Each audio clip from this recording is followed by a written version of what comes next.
Thank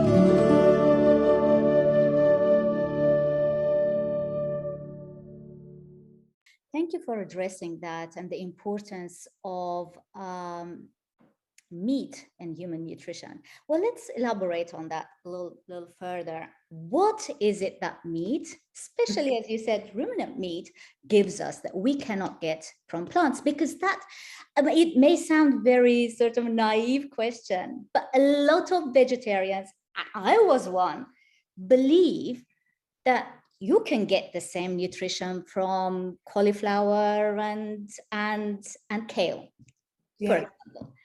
So what is it that we would be missing on a vegetarian, or even worse, I would say, if that's the correct word, on a vegan diet? Yeah, and there is a difference. And like you, I had a penny drop moment. Mine was at a conference. I went to a Western Price conference in 2010, and I had the privilege of hearing Sally Fallon-Morell, who was the founder of the Western Price movement, and she was speaking in London. And a guy called Barry Groves was speaking in London as well. And if you ever look into the work of Barry Groves, he was about 30 years ahead of his time. He was writing why low carb needs to be high fat, not high protein, 30, 40 years ago.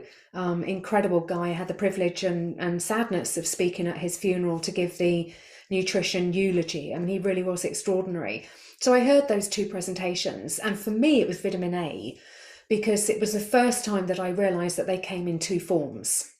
And you sort of think, well, you know, that's crazy. How did I not realize that before? But we don't get taught nutrition at school. Why would I realize that? You know, I went to school, I was studying Shakespeare and maths, and end up at Cambridge. You know, when was somebody going to sit me down and teach me about vitamins and minerals? It's a crime that we don't learn about that at school. So Sally was talking about the fact that you've got the plant form of vitamin A, which is carotene, and you've got the animal form of vitamin A, which is retinol. And every time that nutrients come in two forms, so it happens with vitamin D as well, so you've got D2 that comes from plants, D3 that comes from animals, you've got K1 and K2. It's a little bit more complex because you can get some K2 from fermented foods. But essentially, whenever there's two forms, the body wants the animal form. And I was listening to this presentation, and I had just had two eye operations in the sort of the past year at Moorfields Eye Hospital. And I was listening to Sally, and I just suddenly realised they were completely and utterly unnecessary. They were completely and utterly my fault. And I just happen to be one of those people who is not good at converting carotene to retinol. But hey, guess what? A lot of people can't.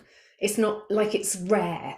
You know, maybe 25% of people. And actually, interestingly, it's higher in diabetics that you're not as good at converting from carotene to retinol.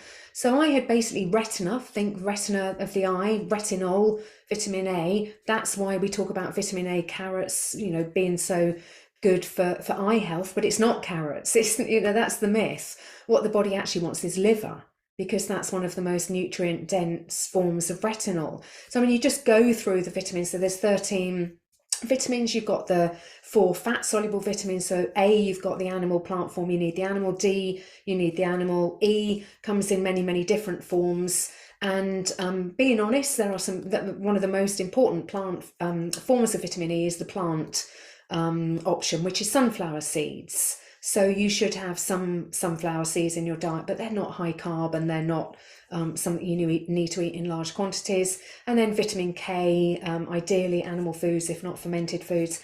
Going to the B vitamins, I mean, just the richness that they present themselves in animal foods. But of course, you've got B12, which is only found in animal foods.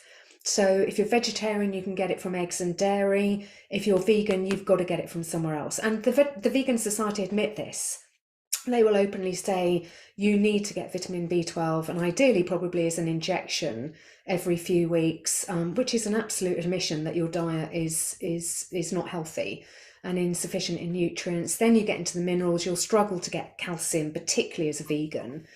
You can get it from dairy as a vegetarian, but not many people realise. They think, oh, milk, cheese, really good source of calcium. Yeah, not bad, but oily fish is even better. So you move into the minerals. Of course, you've got heme iron, which is the most easily absorbable form of iron. That's exclusively found in red meat and seafood, not even really in chicken. You really want to be going for the things that they demonize things like choline, egg yolks. Again, vegans would have a problem. But then you get into the essential nutrients. So as we know, you and I, there is no essential carbohydrate. There are essential proteins, and those are proteins, amino acids that we must consume. Well, the word essential in nutrition means we must consume it. The body can't make it. So the essential amino acids are found in complete protein, and complete protein is the animal version. So plant foods don't provide complete protein. Now you can combine and you can get pretty good, but most vegetarians and certainly vegans that I know don't know how to combine. They're not consciously thinking, oh, I should be mixing corn chips with beans because that's going to complete the protein in a better way. And what you end up with, and I've looked at this in great detail, one of the posts on my website looked at eggs versus chickpeas. Because you're trying to sort of make up for one, usually, deficient amino acid, you end up with some of the others being too high. So you end up in a different balance. So it's not what the body was looking for. The body was looking for meat and fish and eggs and dairy to a lesser extent. So you need to go with that. And then you come to the final macronutrient, fat. And of course, there are essential fats. And the essential fats, we call them omega-3 and omega-6. We get way too much omega-6 in the diet because that's very rich in vegetable oils that they've now decided all our food should be cooked in. What we almost certainly don't get enough of are the omega-3s, which is what we find in particularly oily fish. At a pinch, public health dietary advice might say, oh, have oily fish a couple of times a week. Well, if you look at what you actually need in terms of calcium, vitamin D, phosphorus, omega-3s, my recommendation would be somewhere around a 200 gram tin of sardines, for example, with bones and skin, because that's where you're going to maximize the nutrients and the calcium particularly. You're looking at a sort of 200 gram tin every single day, not a thumb size. The dietitians love saying, don't they, oh, not too much protein, not a thumb size of oily fish a couple of times a week. And then they're trying to scare you about mercury and this, that, and the other, whatever. We need animal foods, and we need them in quite decent proportions as well. The ideal diet to me would contain meat, fish, and eggs every day. And if you don't eat any plants, you're not going to suffer that much harm. Maybe a few sunflower seeds, because I do think it's difficult to get vitamin E otherwise. And of course, nuts would contain vitamin E and selenium and that kind of thing. But you really don't need to be eating fruit. You absolutely do not need to be eating grains.